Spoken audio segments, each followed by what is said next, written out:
I'm sure that everybody in this room has followed some of what has come out recently about sexual assault in the military. There have been some very high-profile scandals, some of those dating back as long as the early 90s, and the tailhook scandal, which we remember. And despite best efforts on the part of leadership, there still remains in some places a culture that seems to tolerate sexual assault in the military. And you know, one of the most surprising things for me as I've been learning about this issue was to learn that actually more men, if you look at the raw numbers of people who report, more men have been victims of sexual assault than women. Now, percentage-wise, it's much lower, but if you look just at the numbers, a little over 13,000 men reported in 2012, and only a little over 12,000 of women. So this is an issue that affects everybody in the military, and it's one that the Congress is looking very carefully at to see how we can be helpful and what kinds of legislation might help address this. And the National Defense Bill that I talked about earlier has about 30 provisions in it this year that would address various aspects of the sexual assault issue. And they're really the result of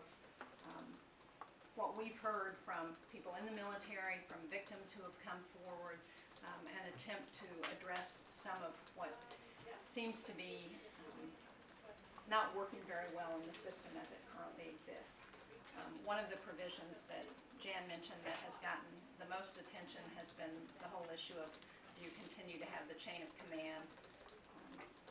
be responsible for these crimes? Senator Gillibrand has introduced a provision that I co-sponsored and a number of other people did that would take the issue outside of the chain of command.